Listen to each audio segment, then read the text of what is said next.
அல்ஹம்துலில்லாஹி ரப்பில் ஆலமீன் அஸ்ஸலாத்து வஸ்ஸலாமு அலா ரசூலில்லாஹி அம்மா பஅத். கண்ணியத்திற்குரிய இறைவனின் நல்லடியார்களே, அல்லாஹுவின் சாந்தியும் சமாதானமும் என்றென்றும் நம் அனைவர் மீதும் உண்டாவதாக.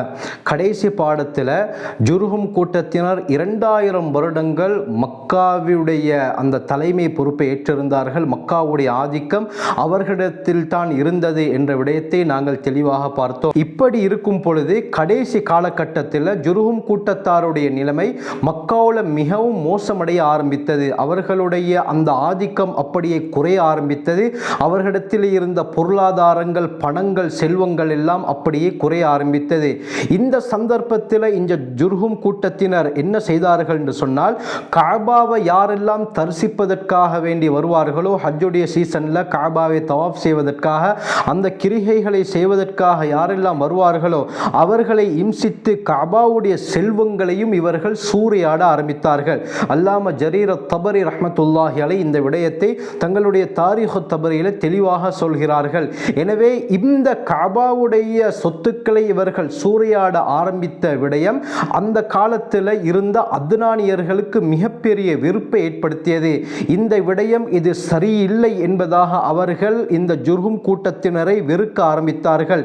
இந்த சந்தர்ப்பத்தில் தான் மக்காவுக்கு அருகே இருக்கக்கூடிய மர்ருல் லஹ்ரான் என்ற இடத்தில் ஹுஸா என்ற கூட்டத்தினர் குடிபெயர ஆரம்பித்தார்கள். அந்த இடத்திலே அவர்கள் குடியேறிய பொழுது ஜுர்ஹும் கோத்திரத்தார் மீது அத்னானியர்கள் வெறுப்பை கொண்டிருக்கிறார்கள் என்ற செய்தி இவர்களுக்கு கேள்விப்படுது.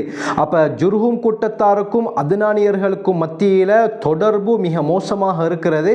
அத்னானியர்கள் ஜுர்ஹும் கூட்டத்தாரை வெறுக்கிறார்கள் என்ற செய்தி இந்த ஹுஸா கோத்திரத்தாருக்கு கேள்விப்பட்டதும் இந்த விடயத்தை இவர்கள் சந்தர்ப்பமாக எடுத்துக்கொள்கிறார்கள்.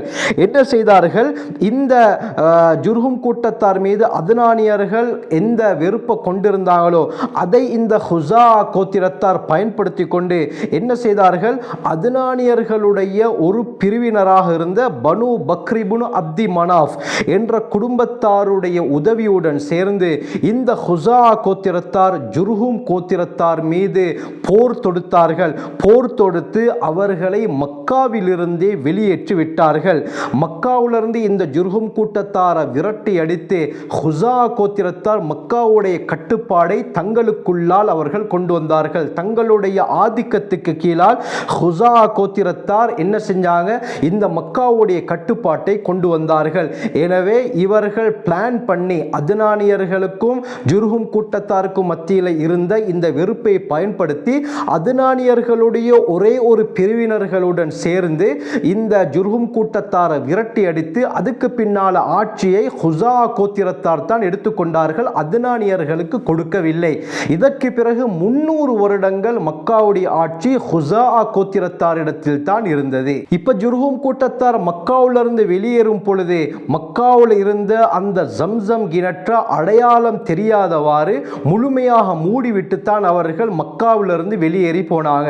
இதை பற்றி இமாம் இப்னு இஸ்ஹாக் ரஹ்மத்துல்லாஹி அலைஹி தங்களுடைய தாரீஹ்ல கூறும் பொழுது அம்ர் இப்னு ஹாரிஸ் இப்னு முதாத் ஜுர்ஹுமி என்பவர் காபாவுல இருந்த 2 தங்க மான் சிலைகள், இதே போல ஹஜருல் அஸ்வத் அந்த அஸ்வத் கல்லையும் ஜம்சம் கிணற்றில் போட்டு மூடிட்டாரு.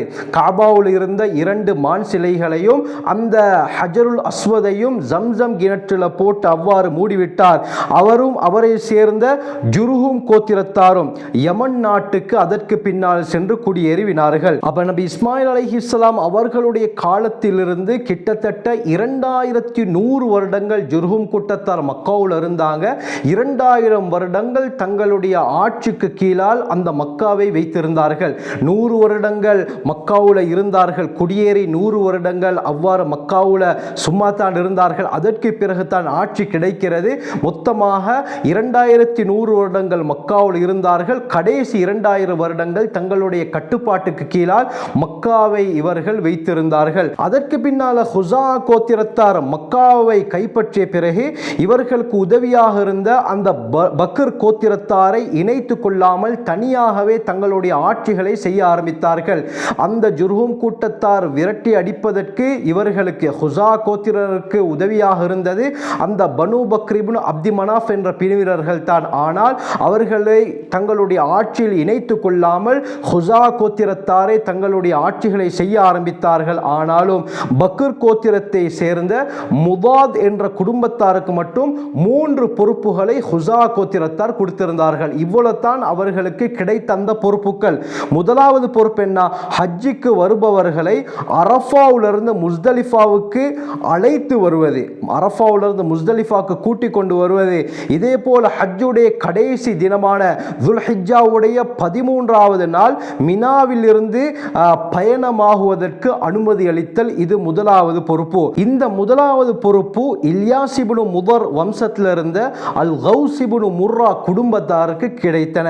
இரண்டாவது பொறுப்பு முதர் குடும்பத்தில் இருந்த அத்வான் என்ற குடும்பத்தாருக்கு கிடைத்தது. அது என்ன பொறுப்புன்னு சொன்னா, துல்ஹிஜ்ஜா பிறை 10வது நாள் முஸ்தலிஃபாவிலிருந்து மினாவுக்கு மக்களை அழைத்து செல்லக்கூடிய பொறுப்பு. மூன்றாவது பொறுப்பு போர் புரிய தடை செய்யப்பட்ட புனித மாதங்கள் ரஜப், துல்காதா, துல்ஹிஜ்ஜா, முஹர்ரம் இந்த 4 மாதங்கள்ல யுத்தம் செய்வது ஹராமாக்கப்பட்டிருந்தது, தடை செய்யப்பட்டிருந்தது. ஆனாலும் அந்த காலத்தில் இவர்கள் என்ன செய்வார்கள்? அந்த புனித மாதங்களை சூழ்நிலைக்கேற்ப முன்பின்னாக மாற்றிக்கொள்வார்கள். இந்த அதிகாரம் யாருக்கு கொடுக்கப்பட்டிருந்தது சொன்னால் ஃபுஹைம் இப்னு அதி என்ற கினானா குடும்பத்தாரிடம் இருந்தது.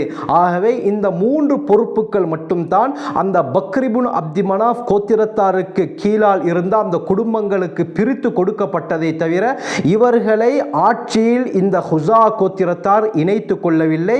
இவர்கள் 300 வருடங்கள் இந்த மக்காவை நிர்வகித்தார்கள், ஆட்சி செய்து கொண்டிருந்தார்கள். எதுவரை என்று சொன்னால் குறைஷிகள்ல அத்னான் வம்சத்தில் குஸை இப்னு கிலாப் என்பவர் வரும் வரை.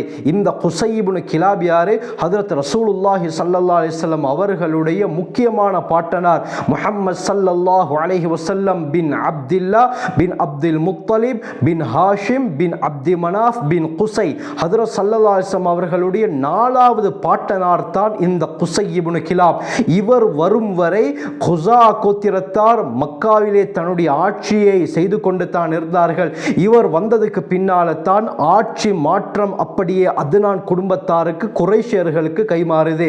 அது எப்படி குஸை இப்னு கிலாப் என்னென்ன சாதனைகளை எல்லாம் செய்தார் என்பதை இன்ஷா அல்லாஹ் அடுத்த பாடத்தில் தெளிவாக பார்ப்போம். ஸல்லல்லாஹு அலைஹி வஸல்லம் அவர்களுடைய வாழ்க்கை வரலாறுகளை முழுமையாக அறிந்து அல்லாஹ்வுடைய நெருக்கத்தை பெறக்கூடிய கூட்டத்திலே அல்லாஹ் நம் அனைவரையும் ஆக்கியருள்வானாக. ஜஸாக்குமுல்லாஹு கைர். வ ஆகிரு தஅவானா அல்ஹம்துலில்லாஹி ரப்பில் ஆலமீன்.